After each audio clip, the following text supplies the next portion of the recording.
Hello dear students, my name is Ankur Daksh. मैं आपके अपने चैनल एमडीएन फिजिक्स क्लासेस में आपका स्वागत करता हूं। स्टूडेंट्स, ये 11वीं क्लास की इंग्लिश मीडियम क्लास है और चैप्टर नंबर 3 स्टार्ट करेंगे हम आज, डायमेंशन एनालिसिस। ठीक है। अब उससे पहले मैं आपको कुछ एसआई पद्धति से, यानी कि एसआई सिस्टम की आपको सिस्टम यूनिट्स बताता हूँ। सिस्टम यूनिट्स वो क्या क्या है आपकी, जो एसआई पद्धति यानी कि एसआई सिस्टम ने पारित की थी, वो आपकी 3 प्रकार की थी एसआई पद, यानी कि एमकेएस, सीजीएस और एफपीएस। एफपीएस हम नहीं पढ़ेंगे, हम पढ़ेंगे सीजीएस और एमकेएस। तो आप देखेंगे सीजीएस और एमकेएस। अगर मैं सिंपल सी बात करूं तो C4 होता है आपका सेंटीमीटर, G4 ग्राम और ग्राम, S4 सेकंड और M4 मीटर, K4 किलोग्राम और S4 सेकंड। ठीक है। अब जब भी न्यूमेरिकल करेंगे तो सीजीएस से एमकेएस में चेंज करेंगे। हमेशा पद्धति यानी कि एक यूनिट्स को दूसरी यूनिट्स में, यानी कि सीजीएस सिस्टम को एमकेएस सिस्टम में चेंज करेंगे। I hope you understand. CGS से एमकेएस में चेंज करेंगे। सर चेंज कैसे करेंगे ये भी बताते हैं। तो सेंटीमीटर को मीटर में चेंज करना है, ग्राम को किलोग्राम में चेंज करना है, और सेकंड तो सेकंड में रहेगी, टाइम है तो सेकंड तो सेकंड में रहेगी। ठीक बात है। अब यहाँ पे बात आती है सेंटीमीटर को सर मीटर में कैसे चेंज करेंगे या ग्राम को किलोग्राम में कैसे चेंज करेंगे। आप लोग सभी जानते हैं, यू नो दैट, जो 1 मीटर है, 1 मीटर इक्वल टू 100 सेंटीमीटर। और आप इसको ऐसे लिख सकते हो, 1 मीटर शॉर्ट में लिख रहा हूँ, 10⁻² सेंटीमीटर। इसको इधर ले आओ 1 और अपॉन में पहुँच जाएगा 10⁻² मीटर इक्वल टू 1 सेंटीमीटर, 1 रह गया। अब इसको ऐसे भी लिख सकते हो कि 1 सेंटीमीटर इक्वल टू 1 इंटू, इसे ऊपर ले जाओ 10⁻⁻² मीटर। सही है, 2 मीटर। तो आप नोट में ऐसे लिख सकते हो, क्या पहली चीज़ कि 1 centimetre equal to 1 into 10⁻⁻² metre change करेंगे। इसी प्रकार अगर ग्राम को किलोग्राम में चेंज करेंगे तो 10⁻³ आएगी। 1 gram equal to 1 into 10⁻⁻³ kilogram, kilogram. ठीक है। मैं आपको डायरेक्टली भी ऐसे बता सकता था, लेकिन मैंने बेस बताया कैसे कैसे ये आया है। ठीक है।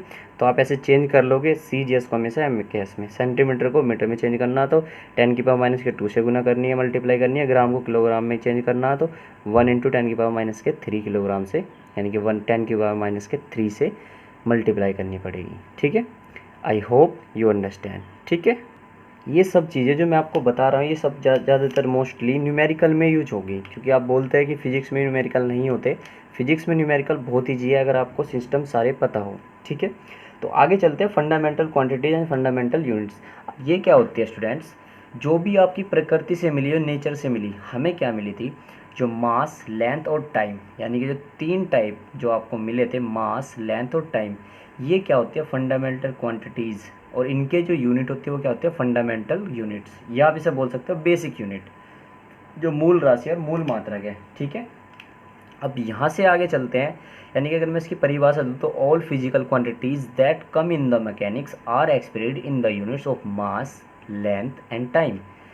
The unit of these 3 quantities are completely independent from each other. ये क्या होती है, तीनों की तीनों एक दूसरे से अलग होती है, भिन्न होती है, एक दूसरे से रिलेटेड नहीं होती। कौन कौन सी, मास, दूसरा लेंथ, और थर्ड टॉपिक की हो गई टाइम। ये सभी तीनों की तीनों भिन्न है एक दूसरे से। मास अपने आप में क्वांटिटीज़ है, लेंथ अपने आप में, और टाइम अपने आप में क्वांटिटी। ये कभी भी एक दूसरे से मिलकर नहीं बनी। मास को आप लेंथ में चेंज नहीं कर सकते, लेंथ को आप मास में चेंज नहीं कर सकते, लेंथ को टाइम में चेंज नहीं कर सकते, टाइम लेंथ में चेंज नहीं कर सकते। ठीक है। और and known of them can be changed और रिलेटेड टू ईच अदर। ना तो हम इनको चेंज कर सकते, ना इनके कोई संबंध कर सकते कि ये दोनों क्या होते हैं। Therefore these quantities and units are called basic units. ठीक है स्टूडेंट्स, तो आप समझ सकते हो। अब थोड़ी सी जब फिजिक्स डेवलप हुई तो ये 3 से 7 प्रकार की हुई। कितनी प्रकार की हुई, 7 प्रकार की। तो मैंने बताया मास, लेंथ और टाइम, तो मैं इनको ऐसे लिख रहा हूँ सीरियल में। क्या, फर्स्ट आपका लेंथ लिख रहा हूँ मैं, सॉरी, लेंथ, और दूसरे नंबर पे लिख रहा हूँ मास, थर्ड टाइम, फोर्थ जो आपका इलेक्ट्रिक करंट, फिर आपका आया टेम्परेचर,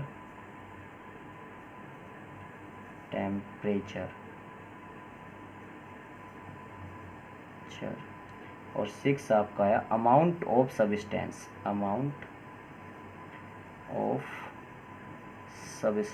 पदार्थ की मात्रा, और 7 एंड फाइनल जो आपका आया था वो था लूमिनस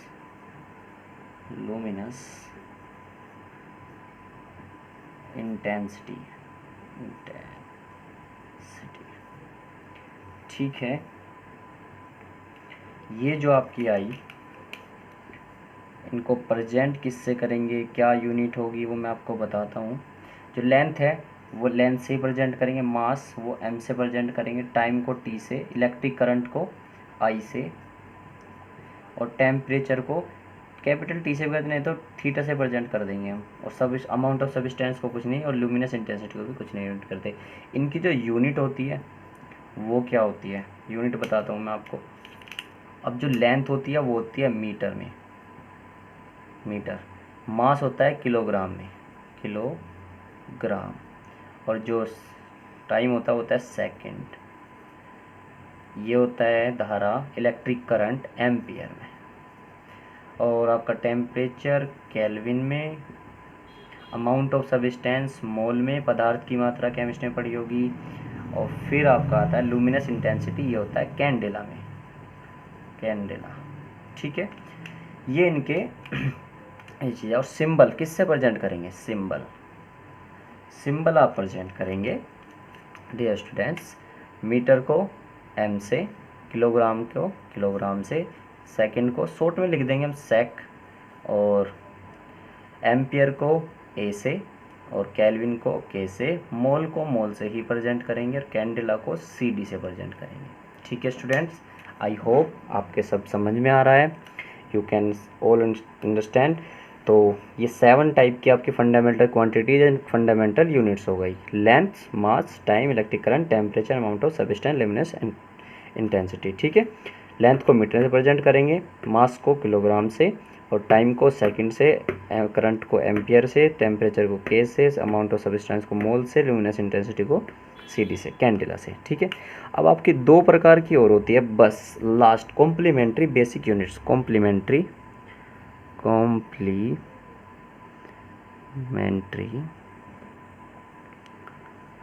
बेसिक यूनिट्स। अब वो क्या होती है उसको समझेंगे। जो आपका पहली होती है एंगल, और दूसरी होती है क्यूबिक एंगल। ठीक है, अब ये तो आपकी क्वांटिटीज़ है, इसके यूनिट्स क्या होंगे। एंगल की यूनिट क्या होगी, सिंपल सी बात है, एंगल की यूनिट होती है सर रेडियन बाइक नहीं होती, ठीक है वही होती है। और क्यूबिक की क्या होगी, स्टेरेडियन, दैट्स ऑल। ठीक है, आई होप ये चीज़ आपके समझ में आई है।